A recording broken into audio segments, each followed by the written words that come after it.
Ruckerman.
Ruckerman.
Ruckerman.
Can't underestimate SB and Sean, breaking through the noise, serving real talk, the genuine choice. No pretense, no hidden schemes, just sports passion fueling dreams. From the field to the court, every play that's made, real takes over fake debates. Turn it up, hear the honest sound. Unfiltered sports all year round. Discussions pure, no masquerade. Real takes over fake debates.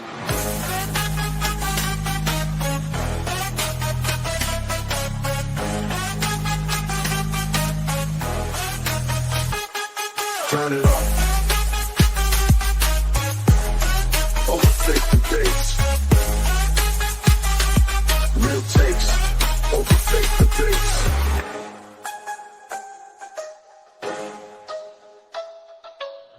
Real takes over fake debates. And we are live. SBtalksports, Sean Webb, real takes over fake debates. Sorry about the longer intro than usual. You know, TD. You just say TD for a second, but the show don't stop. We're gonna keep rolling. Sean, it's Friday. How you doing today, brother? Doing good, SB. Happy holidays, everyone out there. Hope y'all are enjoying the holiday season, whatever you're doing. Hope you're just enjoying it, and thank you for taking the moment to check us out on Real Takes Over Fake Debates.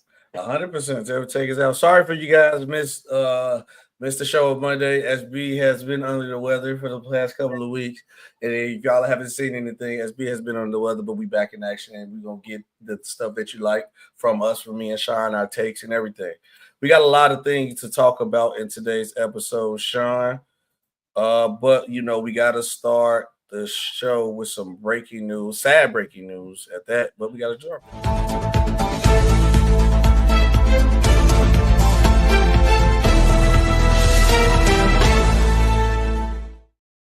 Legendary sportcaster Greg Gumbel dies at the late age of 78 years old. Prayers to the Gumbel family. Sean, what's your reaction to this news? Oh, very, obviously very surprised to hear the news. I understood he had been battling cancer for some time, and so certainly, you hate to hear the passing of someone, but from a certain perspective, you're always happy to know that they're no longer suffering, and with whatever they may be dealing with, if they've been dealing with a long illness. Right. But Greg Gumbel, is a pioneer.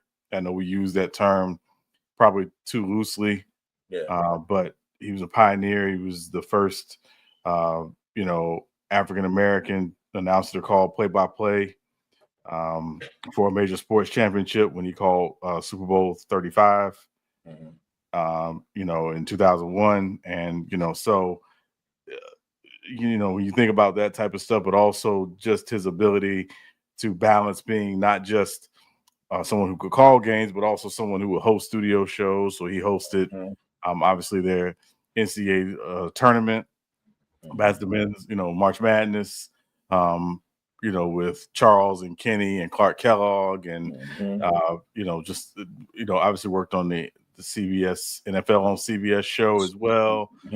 Just a very versatile sports broadcaster, but always very classy, never afraid to laugh and enjoy what he was doing. And so certainly, sad news, but just prayers to his family and those who work with him. And you never heard a bad word said about Greg Gumbel because he was just truly a class act.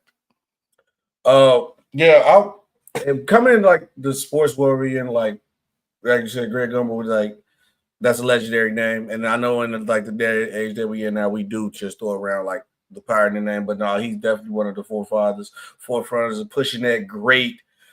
He was in like around that time, him and the other guy who passed away, name is forgetting me. The other great sportcaster who passed, they had him at he had the award show right before he had died. Stuart Scott. He's like in that era, like, because we in the debate era. During that era, like real sportcast, where you come on, they treat it like the news highlights. That was like the purity of sportcasting. I know we kind of get lost in like the debate hot take era, but sometimes, and I ain't gonna lie, Sean, you tell me if I'm wrong, I think in the sports world, I think we actually like missing that a little bit. I think we missing like that the root of what sportcasting used to be. I think that would be probably a breath of fresh air in the era that we in now. And if that was to come back again, I think, he's one of the guys you got to tip your hat to when it comes to that. Yeah, I mean, certainly, SB, I think when you're talking about the age of, and I use journalism in air quotes, that we're in, that age has certainly changed. Greg Gumbel being, from the age where it was about true journalism, it was about substance over the salacious. Yep. And we've now switched the other way, where the salacious is more palatable than the substance, which is not good. And obviously we talked about that just in doing what we do here on Real Takes Over Fake Debates, hence the title. But I think there's there's always going to be a certain appetite for the Greg Gumbels of the world, for the Ernie Johnsons of the world, for those who truly, just want to practice journalism. And, and again, I don't want to browbeat that other thing because that's not really what this is about. But I do think when you talk about Greg Gumbel, the first thing you talk about is his professionalism, his credibility. If he said it, it wasn't because he was trying to be noticed. He was reporting it because he believed that the audience should know what's going on and be truthful in that. So, I think that's the age that I hope maybe we will get back to that, at least to a degree. But it's really hard to say that we'll ever get truly back to that because that's just not where things are right now. It's too like everybody want to, because it's all about the problem. But the main problem that we have, Sean, is that everybody cares about being the first person to drop something, and I want my opinion to feel right and yours wrong. You see how I said not saying I was right for my opinion. I want my opinion has to be right over your opinion. We ain't even talking facts. My opinion has to be right over yours. I'm proving my opinion. That's what a problem that we have more than anything. But speaking of getting to opinions, because I have a very harsh opinion on this one.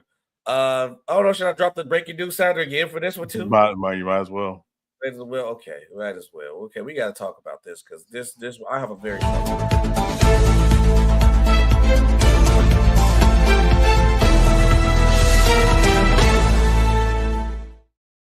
Oh, another breaking news. Sad news come out in the NBA. Sacramento Kings have decided to walk away from or fire Coach Mike Brown. Obviously, they're on a 5-game losing streak right now. If you look at where they're at in the NBA standings right now, they are at the bottom of the Western Conference. I didn't click that button. I want the exact record. I'm sorry. Give me 1 second, Sean. The Kings record right now, they are 13-8. They're on a 5-game losing streak. They are 12th right now in the Western Conference. Sean, this is my problem, right? How do you fire your coach and don't fire the GM? Because if anybody should have been left go first on the Sacramento Kings, it should have been the GM. A couple years ago, the Sacramento Kings had an outstanding season, shocked everybody, and was at the top of the West. So, knowing that your team is good, you always got to improve. And if you don't improve your team, what will happen? You pretty much get worse. If you stay stagnant, you get worse. Point blank, period. The Sacramento Kings did nothing. Then coming into this offseason, you add a player within DeMar DeRozan who clearly didn't fit your scheme or what your team really needed, because all DeMar DeRozan, which we talked about before the show, the point that you brought up, Sushan, that you brought in DeMar DeRozan, and you don't need DeMar DeRozan because all DeMar DeRozan going to bring is shot creation, and you got that in Malik Monk already. So there's no point in bringing that. You fire Mike Brown, and the problem with this team is the roster. That's the only thing. You let Harrison Barnes walk. He was a good fit with this team. Mike Brown had this team in great positions before then. I just think this is a badly built roster, and the coach is getting the bad end of the stick for how the team was put together, if you ask me. I don't like this move at all. Mike Brown didn't deserve to be fired. It's the G. If anybody should have been fired, it should have been the GM, if you ask me. But go ahead, Sean. So, SB, I think we obviously know we've been doing this long enough to understand that whenever a team is struggling, from the viewpoint of the front office, ownership, whatever, somebody's going to take the fall, and it's generally not going to be a player. Nope. It's always going to be a coach. And in this case, it was obviously Mike Brown being let go. He was there for just over 2 seasons. The first season he was there, remember the Kings had not been to the playoffs before he got there since 2006. That's a long time. It was like a 16-year playoff drought. He comes in, helps to provide some stability. Fox and Sabonis, obviously, are all-star level players. They get great production from Malik Monk, get great production from their role players and Harrison Barnes and Kevin Huerter and others. And, they, essentially, go to the playoffs and they lose in the first round, but everybody says, okay, the future's bright when you look at their core, their core guys. And then as you mentioned, SB, they didn't do anything after that first round exit to upgrade the roster. Okay, you want to run it back? Oh, okay.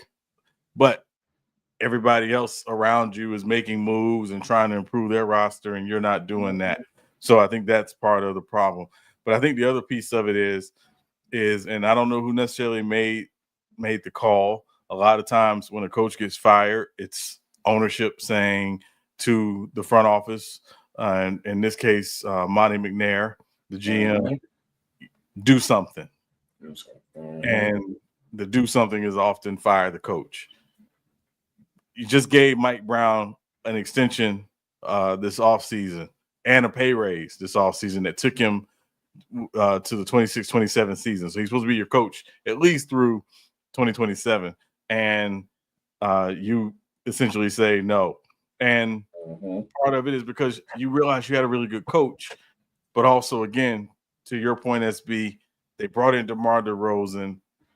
And I said, okay, this is not a bad move, but I did think there needed to be a subsequent move bringing in DeRozan, because to me the roster just wasn't completely balanced. And also, what role is DeRozan going to play? Because if DeRozan is willing to be someone who say, hey, I'm willing to sacrifice, I'm willing to be a little more off the ball because I understand we got De'Aaron Fox. Sabonis is a big time playmaker, averages 8 assists a game. The ball's going to be in his hands. I got to figure out how to play off of these guys, and I will figure it out to help this team win.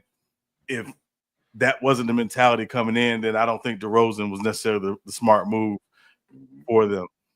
And also, you still had, the continued improvement of Keegan Murray, who you spent a top 4 pick on, who by a lot of accounts is a really good young player and still ascending in his career. So I just think the roster, to your point, SB, was not really well put together outside of those guys. And again, they don't play with a lot of size. They don't have what I like to call the non-stats all-star. The non-stats all-star is who's the guy who goes in and provides a lot for the team, but it's not going to always show up in the box score. The Shane Battiers of the world, the Tony Allens of the world. You got to have those type of players if you really want to be a truly really good team and a competitive team. And I look at their team, they don't really have that, in my view. So getting rid of Mike Brown is not going to fix the problem. And ultimately, and obviously now, the reactive nature is going to be, well, what's going to happen with De'Aaron Fox? There are people going to say, well, Mike Brown criticized De'Aaron Fox last night after the game. And if you watch the final play, the criticism was deserved, right? But also, he was at practice today. Mike Brown ran practice today. He's talking to De'Aaron Fox at practice today. They're talking. They're having. So they didn't seem like they had a bad relationship or anything like that. So, but obviously, Fox hasn't signed an extension yet, and there's questions about what's going to happen with him, what he's ultimately going to do. We don't know. Are they in tear down mode? I don't think that's their thought at all. I think their thought is they want to get a new voice. Whether they're right or not remains to be seen, and we'll see what happens. But I just think, again, to your point, SB, it was not a smart move on their part to fire Mike Brown. I don't think their problems are Mike Brown. I think their problems are roster construction, first and foremost. Because looking at it is like, what do you gain for getting rid of Mike Brown? And also, Doug Christie is stepping in as an interim head coach. Yes. By the way, so it's like, is Doug Christie gonna come in and just hit a switch and change it back around? I highly doubt it. It's at the end of the day, you got to look at your roster form, and I doubt that De'Aaron Fox went behind the scenes after being called out and said, "Hey, yeah, get rid of Mike Brown." Now, I highly doubt that De'Aaron Fox's character never has shown that in no part of his career. So it's like, because like I said, you get rid of Mike Brown, now what? You still got the same problems. You still got no size.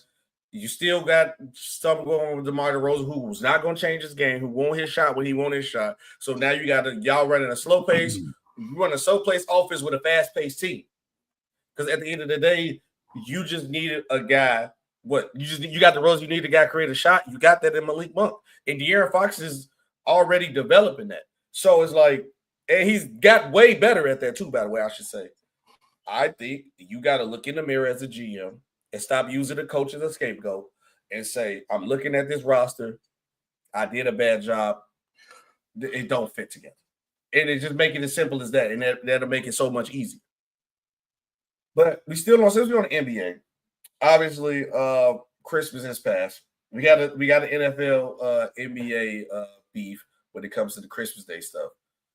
LeBron James take a slight jab at the NFL after the game. A good game, probably the best Christmas game that was played, the Warriors versus the Lakers.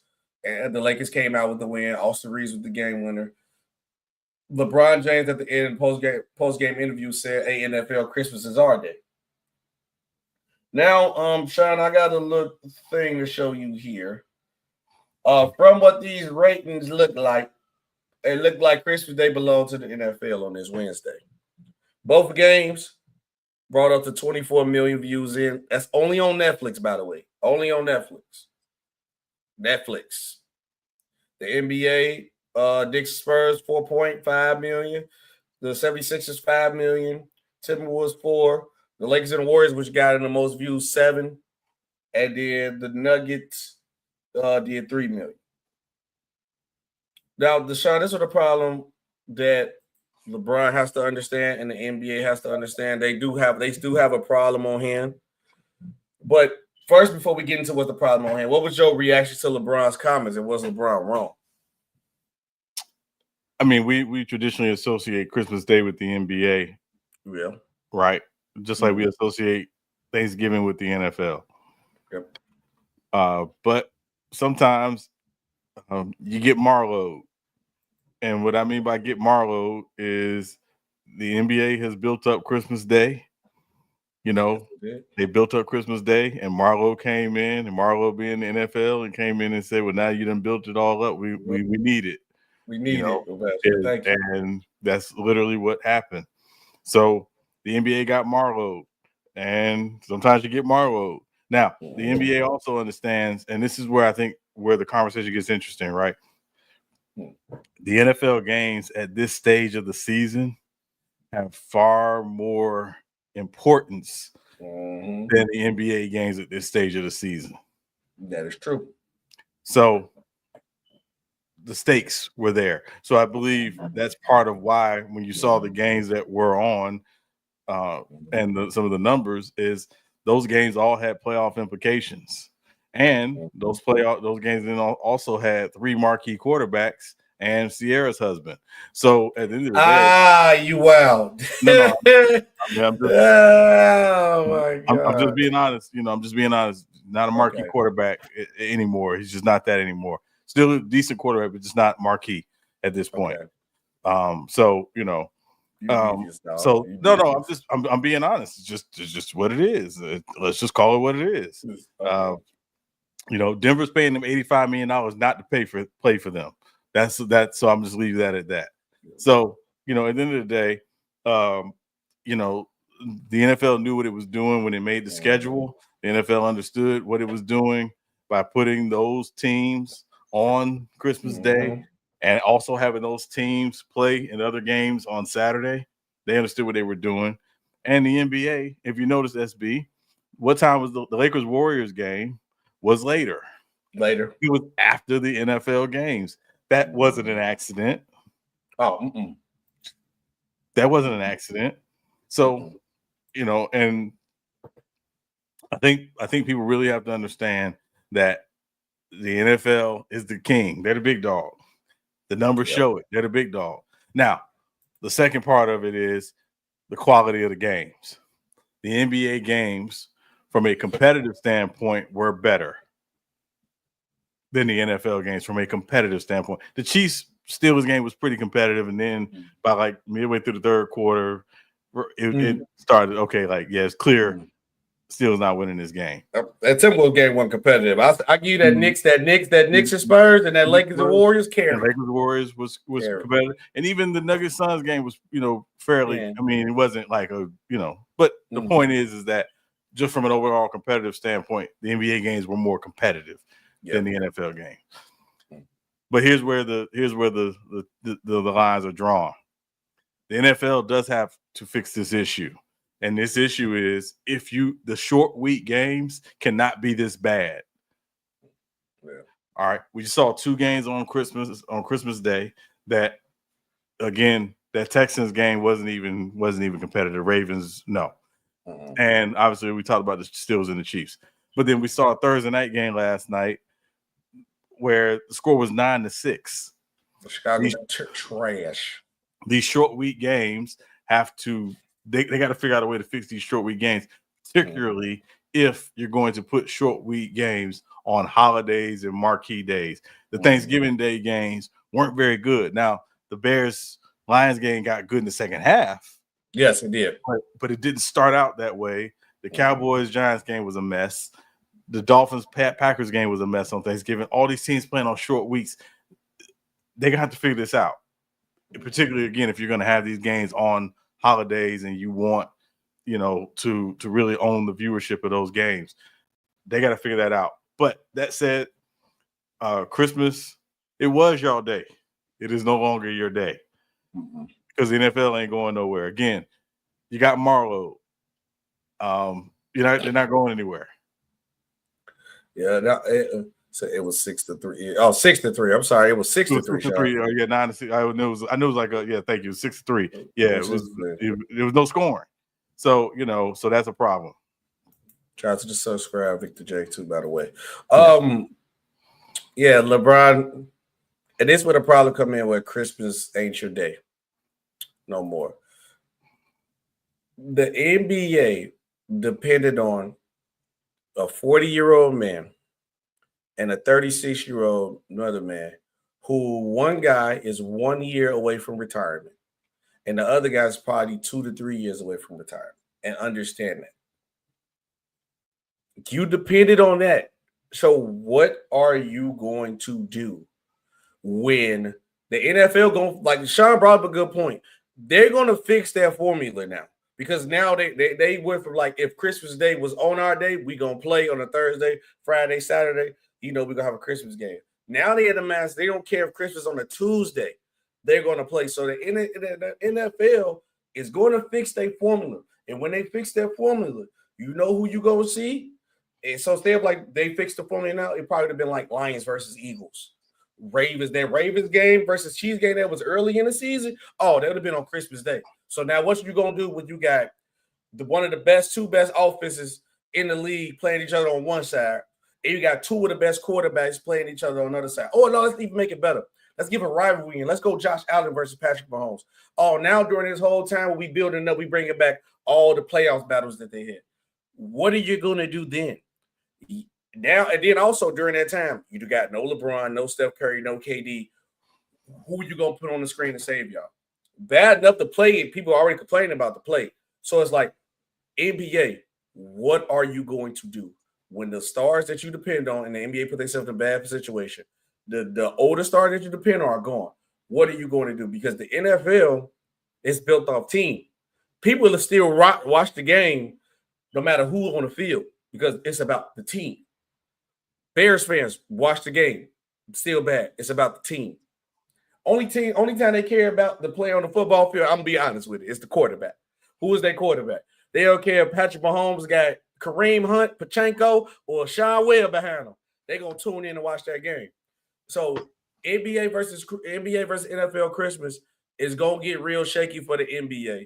And the NBA going to have to fix a lot of things.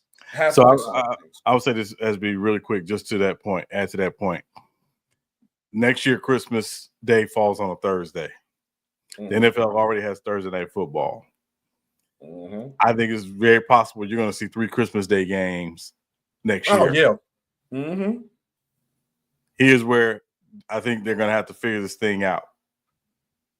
At a certain point, you're going to have to add another bye week for these teams. Yes. At a certain point, you're going to have to. Or make it later in the season. Yeah, or you're going to have to do something. I think the talk is, one of the talks is if they add an 18th regular season game, which I think we're going to get eventually, as much as we don't want it or need it, we're going to get that 18th regular season game. Make week 13 a bye for all. There's no NFL, no NFL games. Put the Pro Bowl the week of week 13 where you had a Pro Bowl games. So basically, and again, we know the program games is, it's the dodgeball and the flag football and the skills competition. It's not the contact stuff. Right. So come week 14, all your teams are back playing. So by the time you get to that, and each team has also had their normal bye week, and then you move the Super Bowl to President's Day weekend in February, because President's Day is technically a holiday, even though technically the NBA has All-Star Weekend that weekend. But if you move the Super Bowl to that weekend, the NBA got to make an adjustment. Oh, All-Star game over with. It's over with. So I think that's what we need to see at some point. But they have got to make sure these guys are not robots. 3 games in 11 days is way too much. You can't. The body doesn't have enough time to recover from that. And so that's why I think some of the quality of the games are not great. And also, you just don't have the requisite preparation for these games, particularly with travel and everything else that goes on. So that you would normally have. So I think there's got to be some thought process around how do you make the games on the marquee days quality, because again, when you make the schedule, we think, okay, these will be some good matchups. We knew Texans and Ravens going to be a good matchup just because they just met in the playoffs last year in the divisional round, and they got 2 marquee quarterbacks. But the attrition of playing all those games in that short time frame, I think you saw it caught up on Christmas Day. But they've been seeing this on Thursday Night Football as the season progresses anyway, and that's a big part of the problem. Yeah. Hey, shout out to Woods. He said if the NFL was on regular TV, they would have destroyed the NBA. The crazy part about it is the NBA is gaslighting us to say, like, yeah, this is one of the best rated games we had in the last 5 years. The NFL whooped them, bro. And only on Netflix only. So imagine if they was on regular TV too. Oh yeah, no, they wouldn't have had a chance. They wouldn't have. I would have probably been I probably would have switched back to the games when the NFL went on commercial every time. That's probably the only time. I'm dead serious.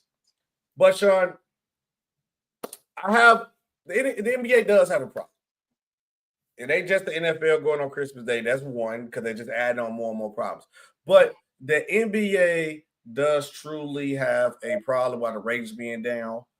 Is a 3-pointer competition, ownership, player mobility. I got the perfect formula to fix the NBA. All right, number 1.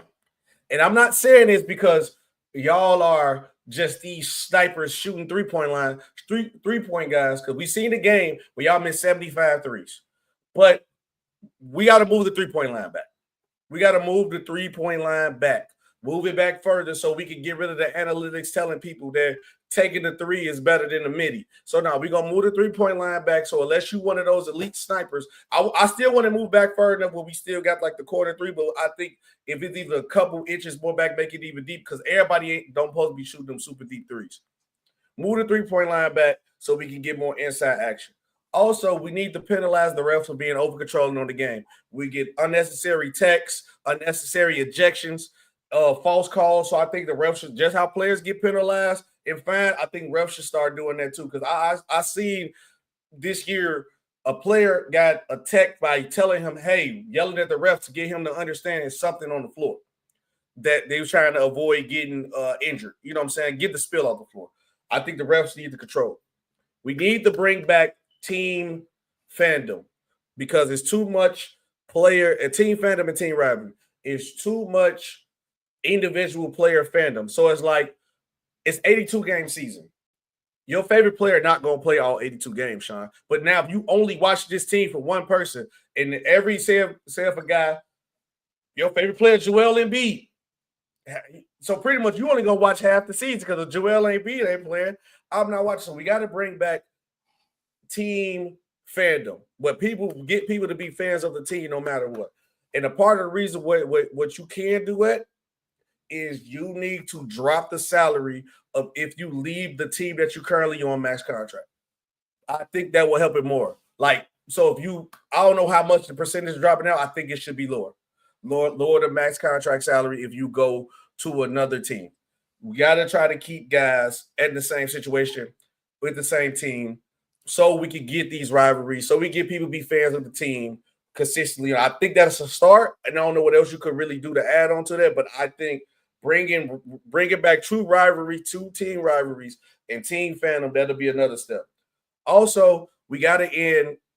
This come from the team part, the championship or bust legacy logic.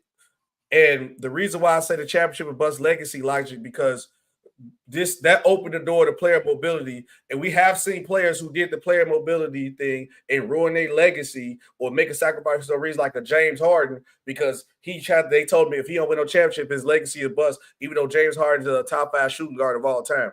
So I think we should still give players credit for the work that they put in like we used to do. So now a guy could stay where he at, and I want to win here. And then maybe at the tail end I should try. Instead of saying, hey, man, you really didn't want to win, and you just stayed here for the money. No, I think we need to end the championship of bust logic. Also, we need to end the too much help, not enough help logic, because if the NBA really want a true face of the league right now, and I'm not saying this because Jason Tatum is my favorite player in the league, it should be Jason Tatum. Jason Tatum has been competing at the championship level since he came into the league. He's one of the best scorers in the league. His team has been at the top of the league for the longest of all time. But the problem that he's not getting enough credit for what he has done is because they say he has too much help, which is not even fair to him. And you have somebody the next breath to tell me LeBron James or Michael Jordan is the greatest player of all time, especially Michael Jordan, like he didn't have Scottie Pippen next to him, who was an all-first NBA player and all-first defensive player.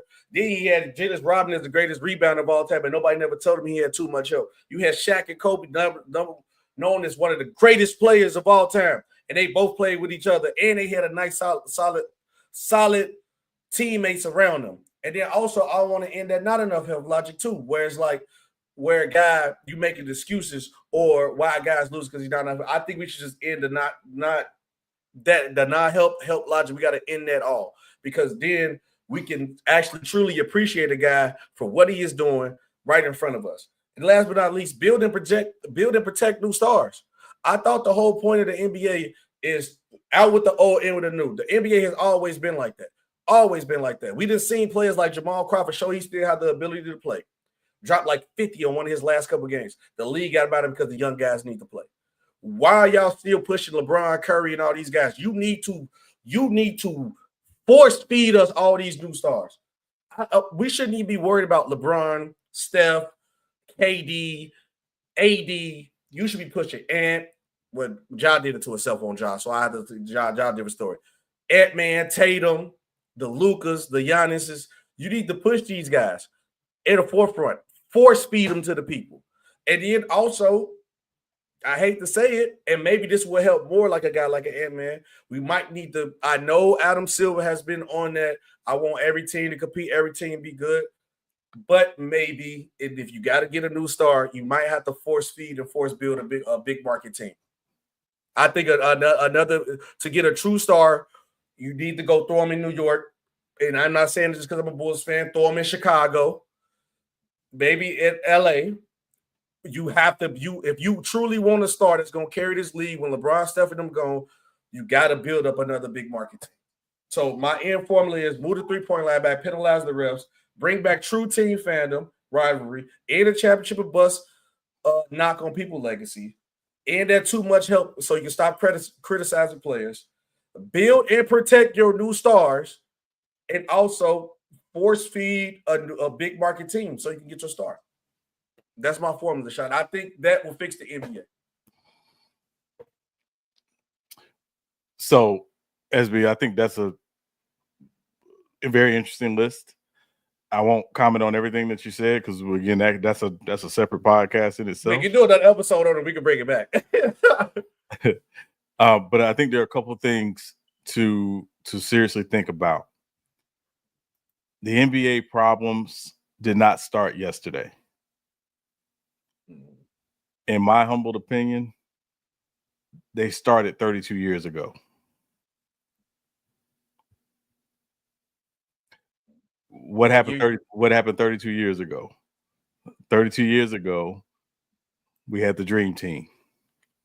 Oh. The NBA, I think, became very much obsessed with becoming international, which you can't blame the NBA for that, right? and there were going to be some great benefits to that. I think the problem became over time, and again, it was not overnight. This was very gradual, that the more the league focused on becoming international, the less it focused on being a part of player development at the youth level all the way up. I'm cooking right now. I like this. I believe that's a massive part of why we are where we are today. So when I say it didn't happen yesterday, it didn't happen yesterday. It started all the way back with the Dream Team. But the Dream Team themselves are not to blame for this. So I want to make sure, because I know, people will watch a clip or listen to 30 seconds of what I'm saying. I am not blaming the Dream Team for it. I am saying that the NBA, because of the success of the Dream Team and because of what David Stern and the league wanted, they wanted to grow into the international market.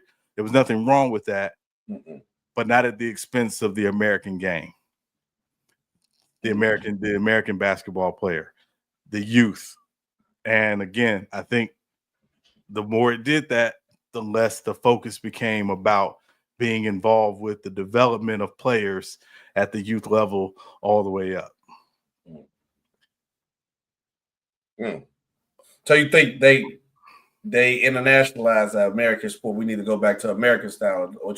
That's not what I'm saying. I'm saying that you could have done both, but sometimes rather than giving both things their due diligence, there was a great deal of, we got to get to the international thing. We got to penetrate this international market. We got to get into Europe. We got to get into China. We got to get in that. And again, I understand that. That's business. But the other side is that in a lot of ways, there might not have been a great focus on how do we make sure that we're a part of the development of young players coming up who are ultimately going to be the future of our league. I think because again, for a large portion of it, it was always, we got great high school programs. We got great college programs. We're getting guys from these great college programs that are coming in with their pre-developed stardom, right? Because again, they can go all the way back. I go all the way back with that one. But you think about Magic Johnson and Larry Bird, their stardom started at the high school level locally, but when they were mega stars in college. Yes. At Indiana State and at Michigan State. So when they come in the NBA doesn't have to make them stars. They're already coming in with a certain stardom and a certain cachet. And they're in markets that are opposite of the country. And we can go into all the laundry list of reasons why that happened. But I do believe that the NBA, in the interest of becoming more international, wasn't as, and I want to be very careful, wasn't as involved with development of youth who were ultimately going to be a big part of the future of the NBA. So what we're seeing is, I think, just over time, it's gotten to a place where now we're having the issues that we're having. And these issues, again, they've been slow building. It didn't happen overnight. It's slow building. And I do think the slow build, now we're seeing the results of it. And now we're seeing the NBA say, well, hey, what can we do? Well, it's not going to start, to me, with just fixing the current issues in the NBA. You got to get back to youth basketball. In Europe, for example, you can't coach unless you're certified. Oh, really? No, you can't coach on any level. You got to be certified. Said on any level. On any level. You cannot coach unless you are certified. So, we got to get back to, again, what are these coaches teaching? How are we teaching individual development within the concept of what teams are doing that will relate not just at the AAU level and at the high school level, but also if you decide to go to college, at the college level and even at the pro level. I think there's got to be it can't just be the NBA just fixing that. There's got to be across the board. They have to look at where is basketball right now from a development standpoint, youth all the way through. because that's where it starts. It starts when, at that youth level, and we've gotten away from that. And I think that's where there's a longer conversation to be had, but I do think that there's not enough of that, talked about. And it's only going to get, I think, crazier with the continued emergence of NIL and, young kids, male and female, but now we're talking about the NBA. So males who, are now able to monetize, their abilities at, the amateur level, which again, nothing wrong with that. But again, is that ultimately helping them develop their individual abilities to come in and say, hey, can you work with a team concept? People talk, and I'm gonna use Michael Jordan because again, I see him right behind you, so I will use Michael Jordan as an example. Michael Jordan at North Carolina had to play within the structure of what Gene Smith wanted. It wasn't that he didn't have freedom, but it's within the structure of what the team for the team. So when he comes to the NBA, yeah, he's this great individual talent, but he does know how to play in a system. How many kids are actually getting a chance to do that? That's helping them when they get to the next level, or are we just saying, hey, yeah, you got this great individual skill set. We just want you to go out there and shoot 15 threes. You shoot 15 threes a game, and as long as you do that, we're fine because the analytics say do that. So I think it's a big issue. There's a lot to talk about, but I do believe we got to get back to the youth level first, and especially from a coaching and development perspective of, yes, great individual talent, but this is not a one-on-one game.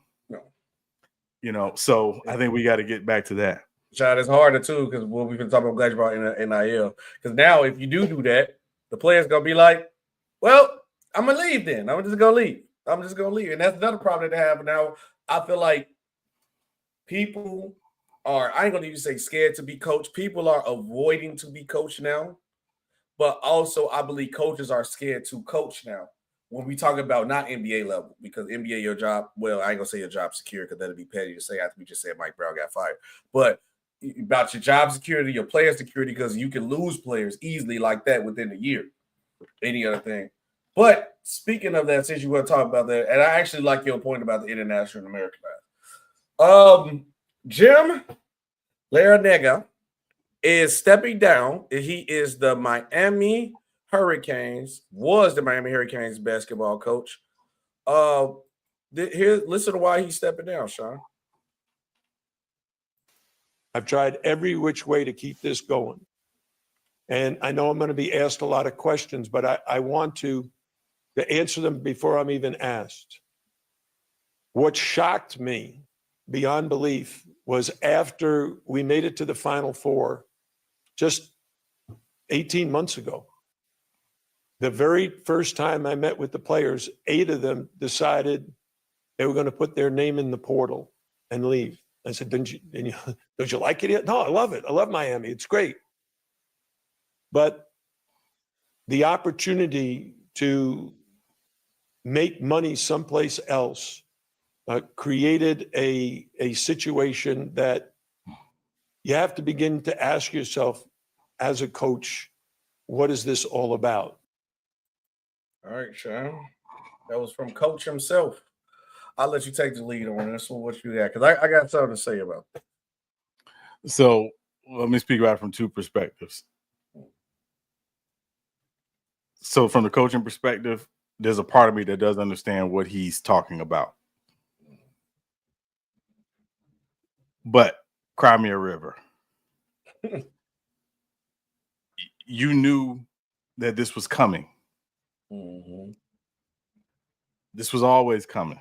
Mm-hmm. You didn't prepare for this. Mm-hmm. You're a coach. Your job is to prepare. Mm-hmm. That's part of the job. So I understand from an older school perspective of we just had this run. You would think kids and guys would want to come back because we just went on this run. The days of University of Florida 2006, 2007 are that's a bygone age. Mm-hmm. This is the age of what can you do to keep me? What can you do to retain me? Mm-hmm. Right? I mean, it's you know, listen, if you're a college basketball player and you just went on a run and you got some name recognition from that run, and you got it, somebody sent you an app and they said, hey, you can swipe left, swipe right on that app to look at different schools, and here's what these schools are offering. You gotta get up out of there. Yeah, and you know, and I don't want to say any names, but one of these schools looks like a stunner, and the other one not so much. Kids can go to the stunner. That's what it is. I mean, why are we acting surprised by this? So I think the exhaustion comes. He says, "I'm exhausted." The exhaustion comes from you didn't prepare. Well, This was always coming. This was always coming down, and you're the head coach of the program. You see what these schools are doing now, SB.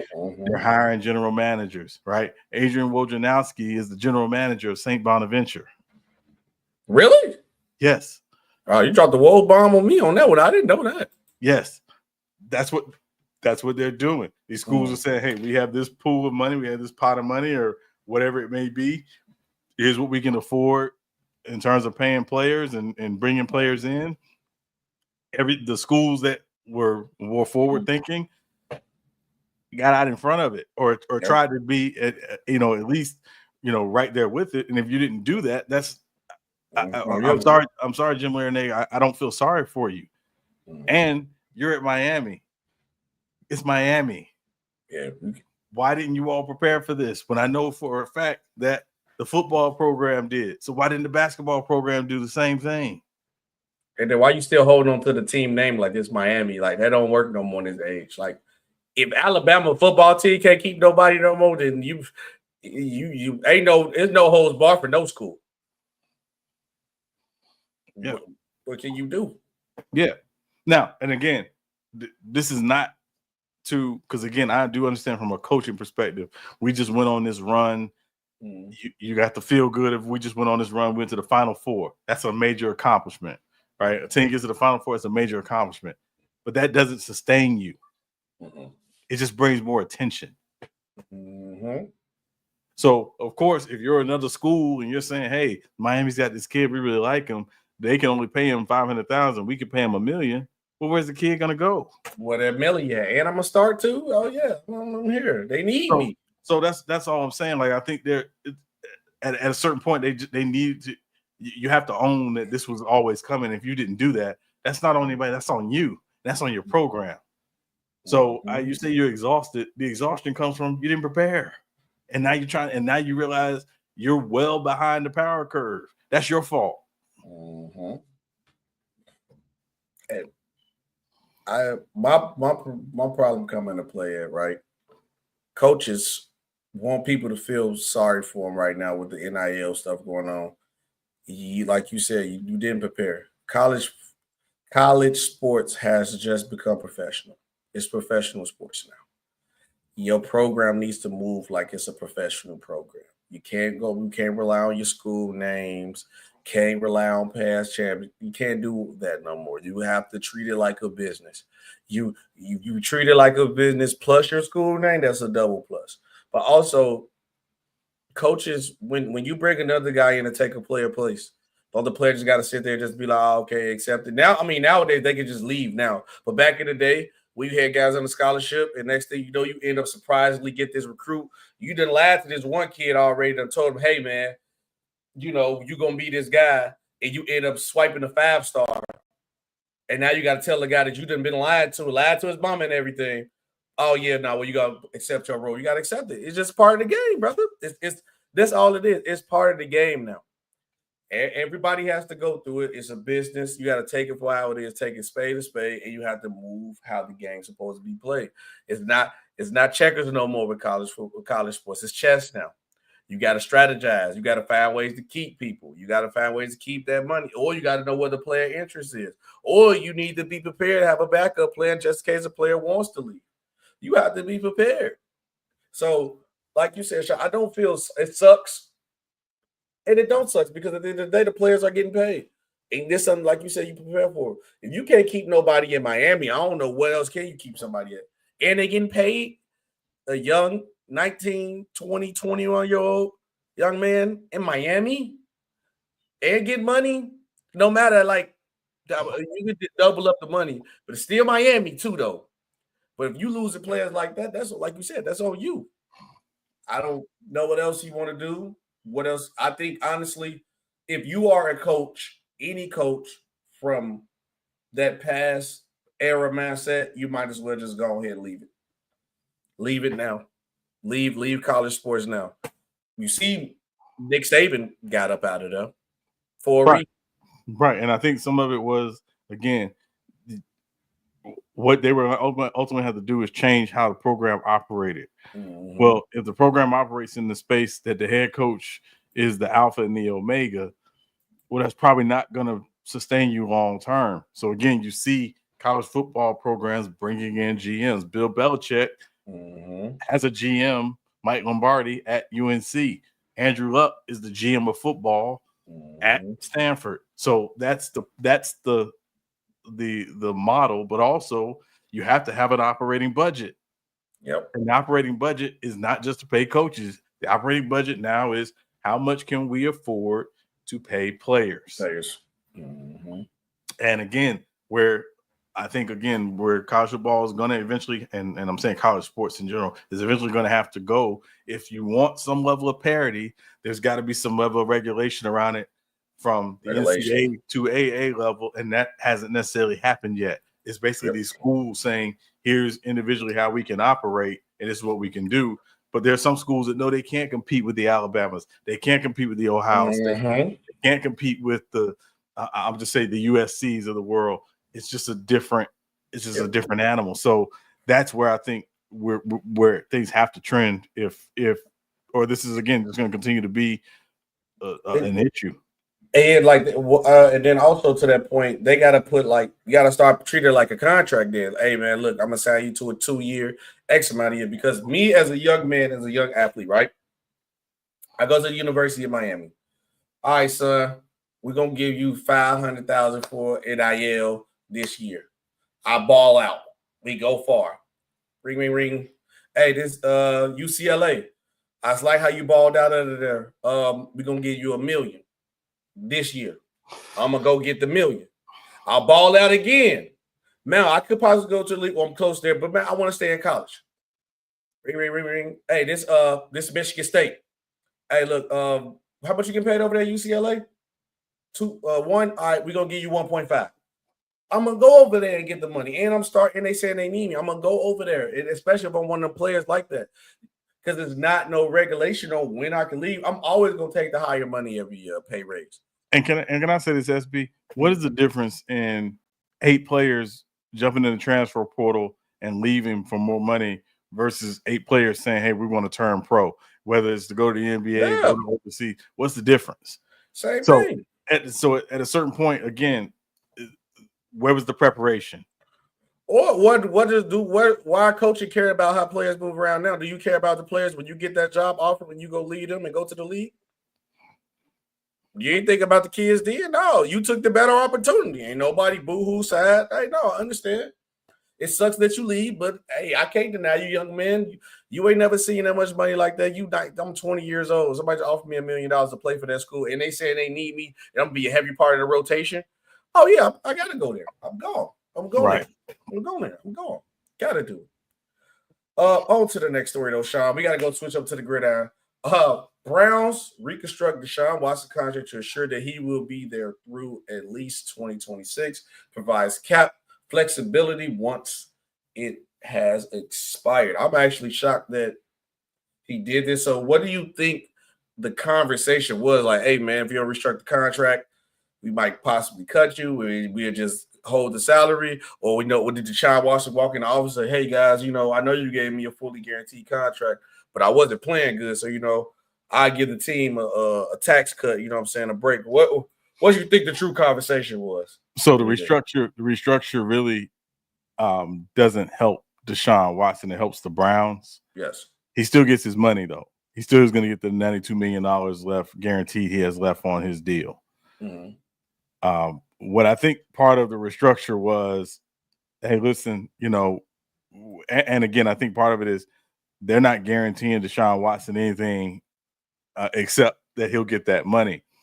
Whether he's on the roster or not is, I think, inconsequential. I think what they're ultimately saying is we're not guaranteeing you anything. We need to do this restructure because we gotta fix this roster. We got to improve this roster. We have a lot of work to do with this roster, and their cap situation said that they needed to do this. Mm-hmm. But I do think two things. One, I think obviously they're going to be in the quarterback market this offseason. Whether again, and the quarterback market is not necessarily they're going to go out. The quarterback market is, hey, we're going to open up, or we have a quarterback competition going into the next offseason, and may the best man win.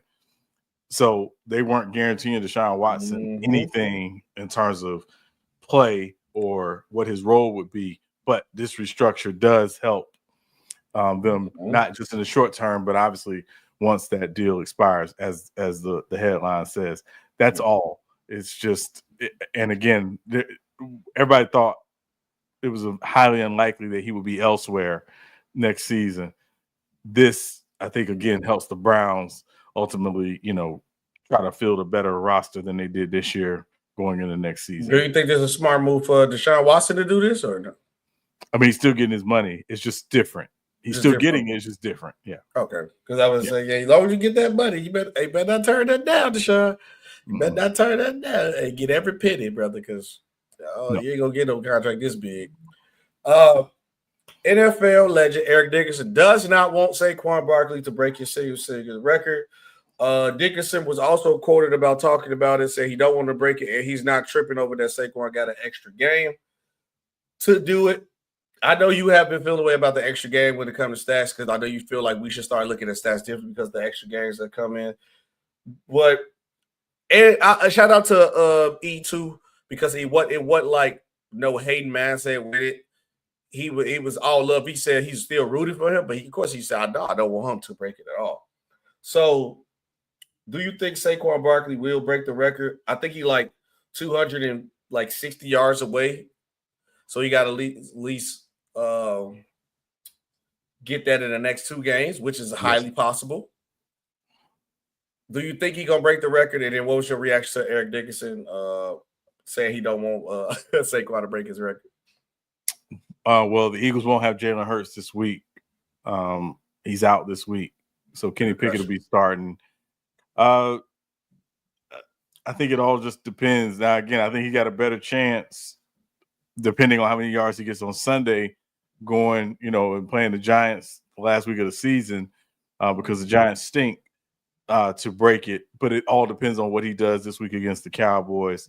I think if he has, say, 90 yards, and that would put him at 170 yards, I think it'd be very difficult to do that. And also, if you're the Eagles, the primary thing is not Saquon breaking the record. As much as you'd like him to break the record, the primary thing is him being healthy going into the playoffs, because they're not getting the number one seed, which means they won't have a bye week. So he's got to be ready to play wild card that next weekend as well. So I think it's all going to be organic. I don't know if he can break it. The Cowboys have been playing better as of late, obviously. So I don't think they're not a pushover. No. But, I think it's all going to depend. And also, I think the other thing, too, is without the run threat of Jalen Hurts on Sunday, it's going to put more on Saquon. How are the Cowboys going to defend that? I think that's all going to factor in whether or not he breaks it. In terms of Eric Dickerson has always said he does not want the record broken. It's something he enjoys. Eric Dickerson has two records. He has that single season record, but he also has the rookie rushing record, which I don't think will ever be broken. It's like how much you broke? 1,800? Like 1,800 plus yards. Yeah. Yeah. Like his first 2 years were ridiculous. Like he was, just ridiculous. But they ran him to death those first 2 years. While he was with the Rams anyway. So I understand his point. It's something he's proud of. It's a badge of honor. But he's not rooting for him. It's just, he said if he breaks it, he breaks it. But he's not rooting. He's not actively rooting for him. Well, he didn't do that with Adrian Peterson 12 years ago. He wasn't actively rooting for Adrian Peterson to break the record. And Adrian Peterson got close. Yeah, he got close. He was 9 yards short. So, Mm. you know, I think I'm not mad with Eric Dickerson. He's always kept the same energy about it. And also, he acknowledged the additional game, but he's also acknowledged that he had 2 additional games to break the record that was set by O.J. Simpson. So, you know, my thing, and I've said this to USB, and I've said this again. To me, it shouldn't be about the total yards. To me, it's the yards per game. That's that's the record for me. Yeah. Who got the most yards per game in a football game? If you know, on top of in a season, or just one game period, or in the season, regular season. Well, most yards per game in a season in a game is Adrian Peterson. He had 295, 296 in one game against the Chargers. Nobody had a 300. Nobody never had a 300 rushing game ever. No. Ooh, that'd be crazy when that happened. Yeah, no, because Walter Payton had the record for a long time. He had 275, I believe, in a game, and then Corey Dillon, I think, had 278, and I believe it was Adrian Peterson that he had was 295, 296, I think was the record. But that's ridiculous. But the most rushing yards or the rushing yards per game for a season is O.J. Simpson in 1973. In 1973, he averaged, I think, 143 yards per game that season. 143 yards per game is like OD. That's ridiculous, bro. Yeah. Well, we gotta wait and see. We're gonna see if Saquon do it. On next story. Sean, let's take the league on this one. Kirk Herbstreit criticized Chicago Bears quarterback Caleb Williams. So yes, if you watched the game last night, the Seattle Seahawks and Chicago Bears, which Seattle won 6-3. It was awful, by the way. It was a barn burner of a game. Kirk Herbstreit, who calls the game with Al Michaels, made a comment was talking about Caleb Williams, and he essentially, said that, he said, Caleb Williams does some amazing things and blah, blah, blah. But he said, I think the thing that remains to be seen and only time will tell is if Caleb Williams, understands what it takes to be an NFL quarterback as far as the preparation, as far as first guy there, last guy leaving. And I'm not suggesting that he's not doing those things, but just all of those little things that really make quarterbacks special. That's a very, very dangerous, very, very dangerous rhetoric, right? Because first of all, Kirk Herbstreit, who have you heard that from? That he doesn't prepare and that he's not putting in the work. Why would you make that statement and then in the next breath say, I'm not for sure 100% that he'll do it? So why are you throwing it in the air? Right. I mean, talking loud and saying nothing. 100%. So I want people to understand something, right? So there was a study done by Deadspin in 2014 in which the text from scouting reports by NFL.com, CBS, and ESPN were analyzed. And scouting reports, again, if y'all know, the scouting reports are things that are written up about individual players. The word smart popped up 6.3 times per 10,000 words for white players and 2.32 times per 10,000 words for black players. The word intelligent was seen 2.48 times per 10,000 words for white players and only 0.67 times for black players. The word athletic was used 82 times for white players and 221 times for black players. There were 203 word uses of the word speed describing white players and 878 for black players. The word struggle showed up 17 times for white players and 56 times for black players. Among some of the most commonly used words for white players, tough, effort, leader, toughness, intangibles, consistent, overachiever, smart, instincts, learn. Among some of the most commonly used words for black players, athlete, athletic, productive, physical, explosive, dynamic, inconsistent, aggressive. What Kirk Herbstreit did last night was continue to push, continue to add to the dangerous narrative that has always surrounded black quarterbacks. I don't dislike Kirk Herbstreit. So I want to be very clear when I say this. I don't dislike Kirk Herbstreit. I'm not sure you should be calling NFL games, but that's another conversation in itself. But I don't dislike Kirk Herbstreit. The problem I have is a lot of times it doesn't compute for people like Kirk Herbstreit and Troy Aikmans and the others. When you use certain words when referring to a player, you're pushing stuff that they've been saying for 40, 50, 60 years. The stuff that I heard growing up about Doug Williams and the Warren Moons and the Randall Cunninghams of the world. And so that's where it gets dangerous. And that's why he's getting the criticism, deservedly so. It's dangerous, it's disgusting, and it's got to stop.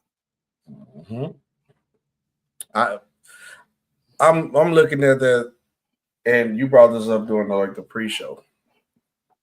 Where was the same energy for Trevor Lawrence when he was going through a bad rookie season? Oh, because the coaching was bad. And you see Caleb Williams in a situation where his coach is gone. Just like that. Where's that same energy for that? And then why are you heavily criticizing a guy who's a rookie in his rookie year? One of the greatest quarterbacks of all time. Peyton Manning was god-awful his rookie year. You can't judge nobody off one season body of work. At the end of the day, you cannot get the true. Even C.J. Stroud, which I thought was the MVP because how great he looked. You still couldn't judge how good C.J. Stroud was going to be out there 1 year body of work. We done seen players have terrible years. Then next year go through the roof. We seen players have outstanding years, and next year go to the gutter. But to the point of the things that he was alluding to, where my problem come into play at. Now you question the effort that he put in, his leadership. Like, what has Caleb Williams shown that you had to question that? Actually, how god awful his team is, he actually overachieved. I think he broke the record or rookie record for the longest throws completed or throws without an interception. And he threw, and one of them was the interception he threw was pretty much try to win the game, desperation pass at the end of the game. So if you really want to look at what Caleb Williams, if you want to question all this thing, effort, leadership, if you want to add intelligence on this, just we want to bring up the words, actually he's got one of the highest ones for a rookie. If he ain't throwing no interception, and clearly he understanding what he's supposed to go out there and do, but there's only so much you can do when you don't have a coach, you don't have an O-line. But we don't bring that up. But if any other quarterback, with the situation where we gave a player a pass, and I hate to throw Mr. Lawrence in his fire, but when his coach was out clubbing and the team wasn't doing, we gave him a pass because he understand the bad situation they was in. Oh, yeah. But I didn't hear none of this his rookie year. And I think, like you said, we got to get back to the point. And I think we need to start calling people out. Nothing against Mr. Herbstreit there. But if you step in that kitchen, in the wrong kitchen, you're going to feel the heat. And you better be prepared to take it because you shouldn't even put yourself in that line of fire and scoping. Get yourself scoped like that. If you going, let me make sure I say this correct because I don't want to even go that far too. But long story short, if you put yourself in that position, you got to take what comes with it at the end of the day. And you also, if you're going to be like that, keep the same energy with everybody. Because I'm tired of the narratives over black quarterbacks, especially with Lamar Jackson too. They called my man a running back at the beginning of his career. Now he's actually one of the best passing quarterbacks in the league, if not the best passing quarterback in the league. Do I see anybody? And this is what I want to really say, Sean. Do I see anybody coming back and backtracking? Not even backtrack, coming up forefront saying I was wrong. Why do we get into that though? Right? Okay, you said what you said. So now I want Mr. Herbstreit, when it's shown that Caleb Williams is the first person there, last person leaving. Oh, he showed his leadership skills. He already showed his intelligence. I want her keep the criticism as loud. Keep the criticism how loud you had, and make sure that apology is even louder. That's all I want. If y'all do that, go ahead. Because I'd rather for you to show your true colors and say how you truly feel. But just know when you wrong, I want you to stand right in front of that camera. Make sure it's a solo shot. Make sure it's on you and say I was wrong. And apologize to that man. That's all. That's all I want, Sean. If anything, just how loud the criticism is, I need to see like everybody who's on that scout. I'm still waiting on everybody. We go back to that scouting report with Lamar Jackson, where all of them was telling him change position. You can't throw the ball. This, and that. I want every one of them to be in the forefront. Keep that same energy. I was wrong, but we got to keep going because that's gonna open up a whole nother Pandora box. And I was trying my best to keep it PG as much as I could. Tom Brady, obviously, he got minor ownership with the Las Vegas Raiders. Tom Brady will advise Raiders head coach decision with Antonio Pierce, where he is on a hot seat at the moment. Sean, why don't we just – how is Tom Brady getting all these jobs but not having the job title so he can avoid all this? Like, he pretty much just said he pretty much going to be the GM. He pretty much. So now, if the GM – I'm just saying, if the GM guy who's sitting there right here say, hey, I'm just saying, I'm just using these names for example. Hey, man, I want to have Bill Belichick. And Tom Brady goes to the underman. No, I don't think that's a smart decision. Go hire Pete Carroll. Who do you think the owner go listen to? Who do you think the owner go listen to? So you pretty much, Tom Brady, you pretty much, with this, you pretty much just saying Tom Brady did pretty much the GM. He goes, so when Antonio Pierce get fired, Brady made the choice. That's all I'm saying. But what's your reaction to Brady being named the GM? He a owner, reporter, GM. Like, how is he getting all these jobs without the title? I guess he got to, rebuild that wealth after that divorce. I thought she had more money, so I thought he was getting money. But that don't mean he didn't. That don't mean she didn't get some of that money. I mean, yeah. She gave up part of her career for him. Please, she got paid. Yeah. Now I'll say this. Obviously, when they brought him in and sold him a piece of the franchise, that was to obviously pump some more money into the franchise, but also that Mark Davis wants to build a winner, and he hasn't been able to do that since his father's passing. And the Raiders were a mess before even Al Davis passed away. Not surprising that Tom Brady's going to have some input on not just what happens with Antonio Pierce, but also what do they do, with the quarterback position, things of that nature. Now, there's a great friend of Tom Brady who's out there available by the name of Mike Vrabel. Mike Vrabel. Mm-hmm. I would be shocked if he get that job. I would be shocked. I would be shocked. I mean, and again, the questions are going to come down to, should the Raiders move on from Antonio Pierce after one season? I don't know if they should. I'm going to say this. I actually like Antonio Pierce. I don't want him to, but from what I just seen with the Bears situation, if you're going to bring a new quarterback in, you might as well just bring a new coach in too. But that would be the primary reason why I would remotely consider doing it. Yeah. Is just that. And again, I do think there's some there's some credence to that. That's crucial, yeah. Now they won last week, so they've dropped in the draft position, but it doesn't mean that they won't be able to get back up to get whoever it is they may want. Now, obviously, we'll see what happens, and also, is there a situation where one of these two young quarterbacks essentially tells that other team, don't draft me, do not draft me, so. But also the Browns are in the way too now. Well, I mean, again, I think the Browns are they're a little different in their situation, just because, again, I still think they believe they can make the Deshaun thing work. Whether it does remains to be seen, but I still think they believe that. We're talking about the GM, Sean. Though, if you was a Browns, Cam Ward right there at 4, you ain't taking him. Cam Ward right there at 4, you ain't taking him. But the problem is they have so many other needs. I'm not a big believer in you just take a position. I think there are times when you take the best talent available. That's understandable. And for them, they are bereft of talent. The offensive line was not very good this year. Obviously, they had some issues on their defense. Yes, they did. You know, they went from the number 1 ranked defense to the 21st ranked defense. So that tells me that they got some personnel things they need to clean up. If there's a person on your board higher, because again, to me, one of their big issues is their left tackle, Jedrick Wills, has been out and has been in and out and hasn't been healthy, you know, and so what do you do there? Because I think that's as important as having a quarterback. So I'm just saying that they got a lot of other organizations' decisions to make.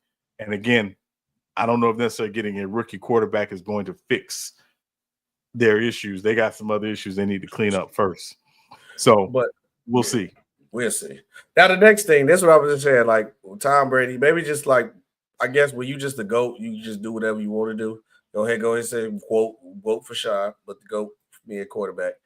Also, amidst of him being a owner in the team, minor owner in the team, broadcaster, I say reporter, or I call him reporter. Sean Brady is not reporting nothing. Broadcasters. Now he's a GM. Also, Sean, Tom Brady has a vote for the NFL award. So, bad with him being part on with the Raiders, because I can't wait for the drama unfold on this one. But because I just want to see, right? Let's play how we thought how the awards was gonna go. I mean, the draft is gonna go. Shador goes to the Raiders. Cam Ward probably goes to like the Giants or something. Neck and neck year. And anybody could really win, you know, everybody making a good case for whatever side. And Shador wins it. The first thing they're going to bring up, because Tom Brady got the vote and they gave it to. I can't wait till the drama unfold with some Raider winner award. It's going to be a close race. But that's different conversation for something else. But how wicked is it, though, that Tom Brady has a vote while he's part owner of a team? And he's broadcasting, and he's GMing. How is he doing all this, bro? Well, I mean, because he is a member of the NFL media, he does have a right to vote. Now, they did release a statement basically saying, "Hey, that we expect all of our voters to be fair and to be, unbiased in their voting." The primary reason why it's an issue this year is because Brock Bowers has probably had the best rookie season of a tight end ever. I know in terms of receptions, definitely has. I'm not sure about touchdowns, but so, will Tom Brady vote for him for, offensive rookie of the year? So, and again, I don't think Brock Bowers is going to win offensive rookie of the year. I think we pretty much know who that's going to be at this point. I think they might give him AFC offensive rookie though. It'd be Jaden Daniels. It'd be Jaden Daniels. You think so? No. Brock Bowers No. I'm saying just offensive rookie of the year. It's offensive rookie. Yes, NFL offense, not conference specific. You don't think he'll get the Bo Nix? Because I know Jaden Daniels did just go off that last game with that comeback. Yeah, no. Bo Nix is no. Bo Nix is no. He's not touching that. Not touching that. No. It's Jaden Daniels. So yeah. So I just think that's where it's become an issue. But honestly, SB, I think it's a mountain out of a molehill at the end of the day. Tom Brady's going to vote for who he votes for. His vote will not sway other people's votes or anything like that. He's going to vote how he sees fit, and that's it. There are a lot of voters. So, Yeah. Well, we're going to see how it goes. Last story before we get to our picks of the week. RIP to the late, great legend, Ricky Henderson. Prayers to the Henderson family. I will just keep it short and brief on that. Prayers to Ricky Henderson and his family. What about you, Sean? So Ricky Henderson was born in Chicago. He grew up in Oakland, but he was born in Chicago. Another great Chicago battle. We just birth from. Did we see you somewhere and then you just go be great, and then the other place try to claim he's from Chicago. But go ahead, go out the Chris. Yeah, I mean it's like Michael Jordan being from New York. It's kind of the same thing. But no, North Carolina. They claim Carolina really claiming the boy. But in all seriousness, Ricky Henderson. When you talk about ahead of his time, in terms of the analytic player, he was the pre-analytic player, but he could do everything. You know, he could hit for power. He could hit for average. Obviously, we know he's the career stolen bases leader.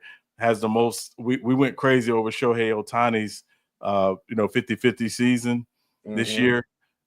Ricky Henderson had 130 stolen bases in one season. That's ridiculous. I ain't gonna hold you. 130 stolen bases in one season. He's the career all-time leader in runs, unintentional walks, and leadoff home runs.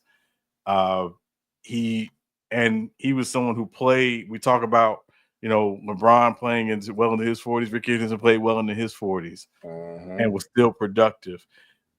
The crazy thing with Ricky Henderson, he never really officially retired.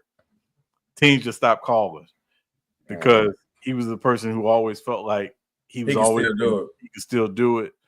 Obviously known for his time mostly as an Oakland A, that they have his number retired, and he went to Hall of Fame as an Oakland A. Being a Yankees fan, remember Ricky Henderson playing for the Yankees when I was a kid, and it was like a crazy lineup because it's like Ricky Henderson, Don Mattingly, Dave Winfield. Like, you're talking like Hall of Famers at the top of the order of that lineup, and Ricky Henderson was the leadoff guy. And people talk about his quirkiness and he talking in the third person and things like that, but most people say he's the most genuine person you ever met. How Ricky was in front of the camera is how he was behind the camera. He was just like that with everyone. So also, Sean, it's funny that you brought that up about like how he never retired teams and stopped calling because he always felt like he could do it and he being a genuine person. I didn't notice. I was talking with my friends about like Ricky Henderson, like baseball a lot. He told me about the $1 million story. You know about the $1 million check story? Yes. Oh, so Ricky Henderson, if y'all don't know this, I'm gonna tell the story real quick. Ricky Henderson got his first $1 million check. Man, didn't have no money like that at the time. First $1 million check. He framed it, never spent it at all. To this day, I think recently they made him count, or they did it like after he passed, which would be kind of bogus. But he never cashed his $1 million check over the years. Never cashed it. Kept it framed. Because they asked Ricky, "Hey Ricky, why you ain't cash?" He said, "I got this. There's more millions to come." To this day, it was framed. The Oakland A's was like, "Bro, our check balance, our book is off $1 million something. Please, can you get Ricky? Please, can you get Ricky to cash the check?" So I believe they took it out and got it framed. And since they had got it, I guess they gave him another one that's like the exact one. But that is a true, funny, genuine story. I don't know if I could have $1 million and just leave it on the wall. I don't care if I know how much more. I need my money today. What they say, it's my money and I need it now. I need my money now, ASAP. I can't do it, but that's funny though. And again, when people talk about one of one, he was truly one of one. There's nobody like him. Just nobody like him. He was a different animal, different breed, but he understood the value of getting on base. And again, we talk about Moneyball and analytics and stuff like that. Ricky Henderson was that before there was even a definition for it and a way to quantify it the way that it's quantified now in baseball. He was that beforehand. If you look at if you go back and you look at his career, just some of the advanced stats that we use now, Ricky Henderson blows them all out of the water. And I don't say this lightly. If you say if Ricky Henderson, for a lot of people, is one of the 10 greatest baseball players ever, I wouldn't mad at that. That's not a slight to anybody else. He was just that good. And I mean, he was like that. I mean, and watching him like when he was steal bases, I mean, you knew it was coming and you still couldn't stop him for the most part. So just, RIP to the great Ricky Henderson, a man ahead of his time, a player ahead of his time, and certainly will never be forgotten. Definitely never be forgotten. Sean, it's almost time to get up out of here. But before we get up out of here, it's the favorite time of the show because it's Friday. SB and Sean NFL Picks of the Week. And Sean, it's slowing down, man. We're going to have to start doing NBA Picks of the Week now, man, or something. We still got playoffs. We got to do playoffs. We still got playoffs. But all right, what we got for us? What we got for this week? So SB, just a reminder, we didn't go over the picks last week. You did win last week, so you were up one game, so it's 8-7-1. Woo, we back, SB baby. is up, but we got 2 weeks left in the regular season. 13 games to pick from, as 3 games have already been played for week 17. Yes. 3 key matchups this week, but we're going to get to our other 10 matchups first. So the first game, triple header tomorrow on NFL Network. First game, LA Chargers at the New England Patriots. You already know we're going to go one way, both up, up, up. I ain't going to pick against my Chargers.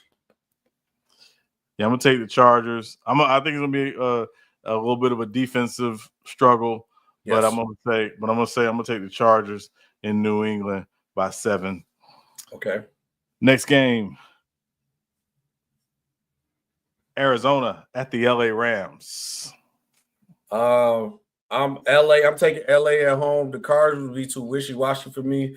And I got to check the playoff pictures. I think they just got eliminated from the NFL. The Cardinals have officially been eliminated. The Rams and Seahawks are still fighting for the division. So the Rams do need to win this game to maintain half-game lead over the Seahawks. I'm taking the Rams at home. Taking the Rams at home. I'm going to take the Rams at home in that one as well. Arizona, again, you mentioned too wishy-washy.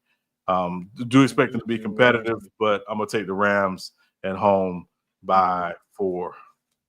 Next game, Indianapolis Colts at the New York Giants. Oh, God. The Giants are not trying to win the game. They are tanking. They're going to do the opposite of the Raiders doing. They're going to make sure they lose this game. But so we're going to take the Colts. Colts come in and get this dub. Yeah, I'm going to take the Colts by 7 in New Jersey as well. Like you mentioned, Giants are not trying to win a game, trying to hold on to that first pick. So take the Colts by 7. Next game, New York Jets at the Buffalo Bills. Oh, man. The Kansas City Chiefs already secured the number 1 seed, so they locked it down. Correct. It's locked. I want to pick the Bills, but the only thing is that I'm questioning is if they're going to sit anybody. They wouldn't do that this week. I think that'd be next week, depending on where things are. Buffalo does still have to fight to hold on to that second seed right now because the Ravens are right there behind them. Mm-hmm. And if they finish tied, I think the Ravens will get the second seed. So Buffalo does need to win to secure the second seed. With that being said, I'm taking Buffalo then, by the way. Yeah, I'm taking the Bills as well. But again, divisional game, I do expect it to be a little close. Jets are still, crazy as it sounds, they're actually still trying to compete. I'm going to take the Bills at home by 7 as well. Okay. Next game, Las Vegas Raiders at the New Orleans Saints. Oh, wait. Well, I know you're not picking against your Saints. This ain't a team that I will pick for. So I'm actually picking your Saints this time. I'll pick your Saints this week. The Raiders actually lose the game. Raiders lose the game.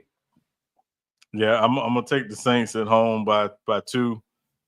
After that Monday night debacle. Watch y'all lose to the Raiders. Watch y'all lose. The one time I pick y'all, watch y'all. Man, I don't want to talk about it. I don't want to watch y'all lose to the Raiders. Next game. Let's go. This next game is very interesting. I've been considering this one for this next game. Carolina Panthers at the Tampa Bay Buccaneers. Once again, Carolina is going to be a little bit way better next year. I like how they've been playing since Bryce Young has returned to the lineup. But with the playoff thing going on, the Buccaneers are trying to make a late push. I got the Buccaneers winning this game. I'm going Big Baker. But I would not be shocked because if you do not come to play, the Panthers will beat you. Buccaneers have to win this game. Honestly, they have to win this game. They're actually not in the playoff picture right now. They're in the hunt. But Atlanta has the tiebreaker, so Atlanta has that seed over them right now. Who are you picking? You know what? Just for kicks and giggles, I'm gonna take Carolina just to be different. And watch they win. I can see them winning, bro. I'm not doubting the Panthers no more. I'll tell you this: that Panthers Tampa game in Carolina a few weeks ago. Carolina should have won that game. There were a couple moments in that game that I thought were really questionable, but we're not going to talk about that. And you see, the team has been bonding. You seen Xavier Leggett been out there in the locker room giving people giving people that raccoon and stuff. Yeah. Listen, I don't want to talk about, Hey, that dog country dog. Yeah, I don't. That boy a country boy to the soul. Shout out to Xavier Leggett, bro. Him and Jameis Winston is like NFL national treasures, dog. I swear, bro. Just a compilation of them two. Oh, that'll make my day, bro. Oh man. Next game, Tennessee Titans at the Jacksonville Jaguars. I'm taking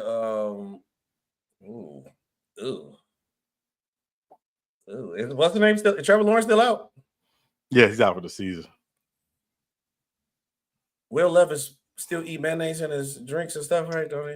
I believe Mason Rudolph is starting for them. Golly, this is the who you picking? I don't want to pick nobody. I'm taking Tennessee. All right, for kicks and giggles, and I know I'm gonna regret it, I'll take the Jaguars. Lock in, Mac Jones.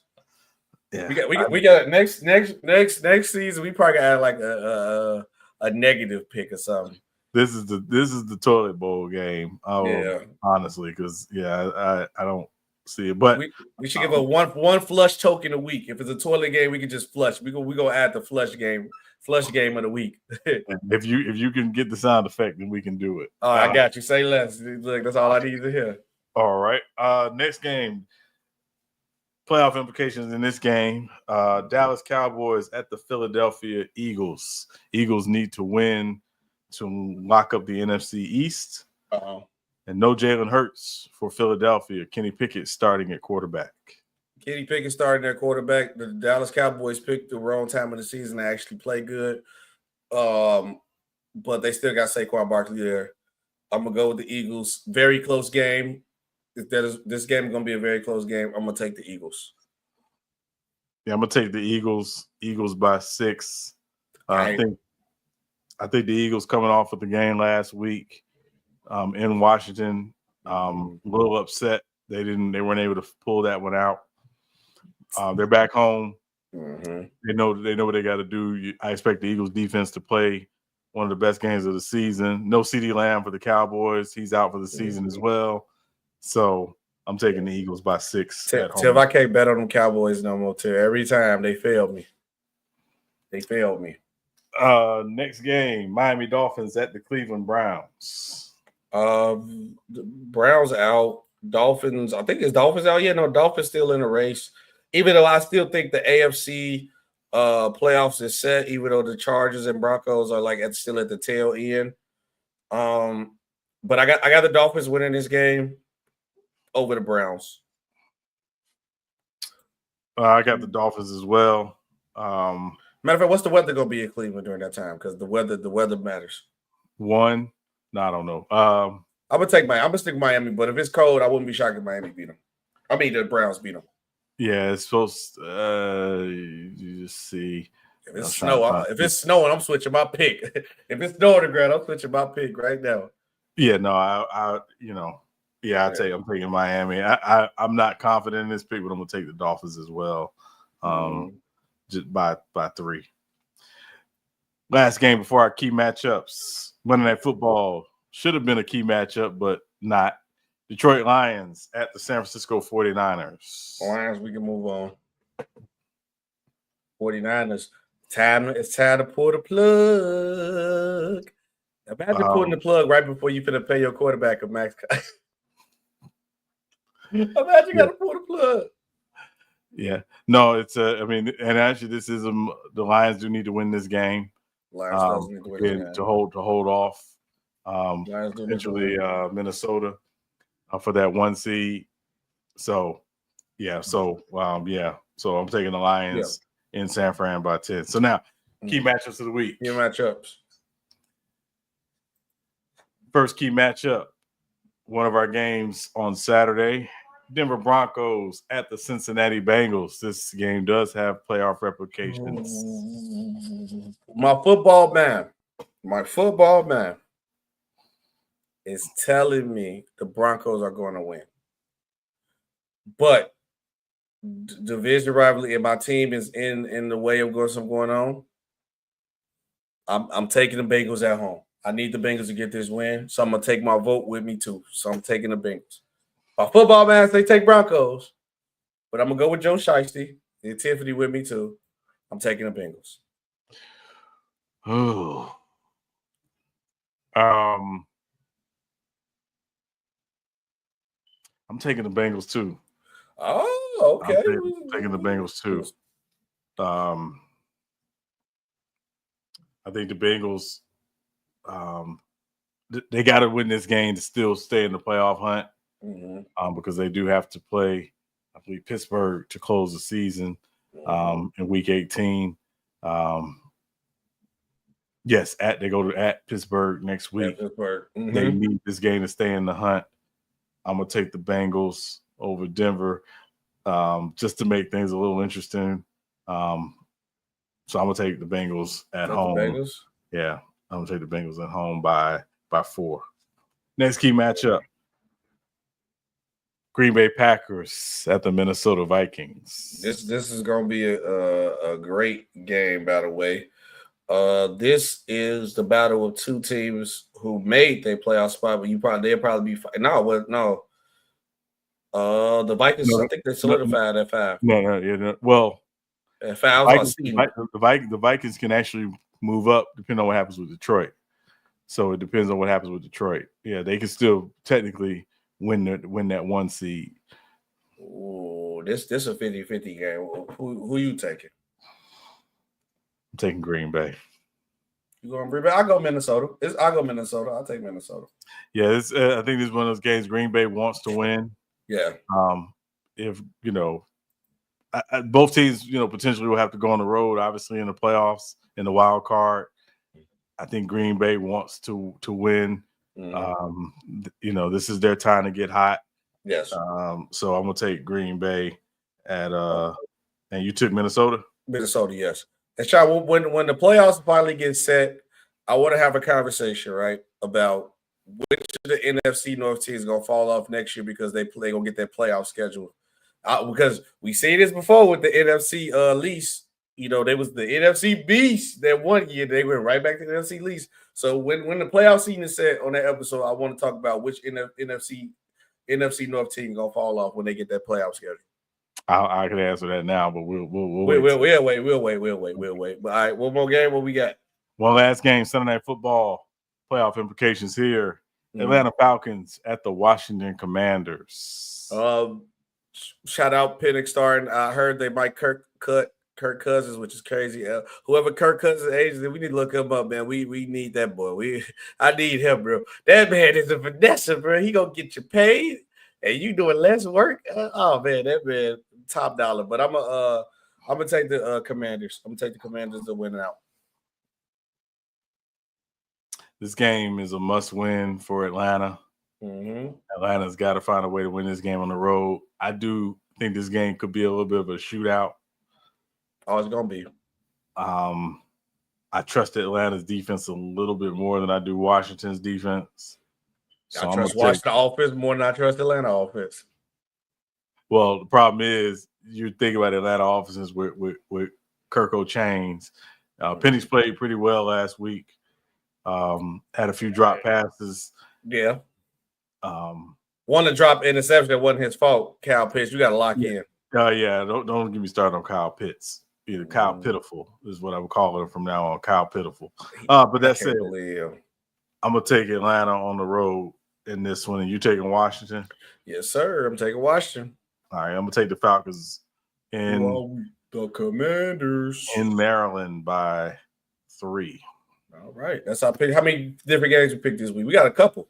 We got 1, 2, 3, 4 different games. 4 different games. Okay. And we got a Monday game in that, so just in case it come like we need to switch it up, if it's like a tie one off, we can do how we do. Yeah. All right, Sean. Episode 29. Who you got? I already got my pick because we talked about him earlier. That I'm sure that was one of my picks right there. Yeah. Of course, the great Eric Dickerson. Another one, John Smoltz. John Smoltz. Oh, I like that. John Smoltz. Yeah, shout out to John Smoltz, one of the best baseball broadcasters out there.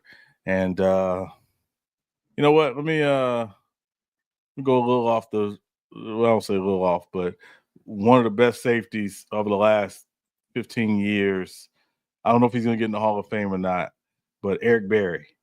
Eric Berry. Ooh, I like the Eric Berry pick. I like the Eric Berry pick. I'm going ED. I'm going ED for sure. Eric Dickerson. Since we talked about him earlier, got to show the running back love as always. And we appreciate you guys for watching another great episode of Real Takes Over Fake Debates with SB and Sean Webb. I appreciate you guys sticking to it, listening to us. I know we missed Monday. I'm sorry I was under the weather, but we back at it. Tune in and make sure you guys listen and subscribe to any Real Takes Over Fake Debates on any platform. Let the lady tell. Let the lady tell. Real Takes Over Fake Debates has invaded the audio podcast world. Add Real Takes Over Fake Debates on Apple Podcast, Spotify, and iHeartMedia. Leave a 5-star review and comment below. New episodes every Monday and Friday. Every Monday and Friday, like you told you. And so it's been SB, Sean Webb. This is Real Takes Over Fake Debates, and we are out of here. Peace.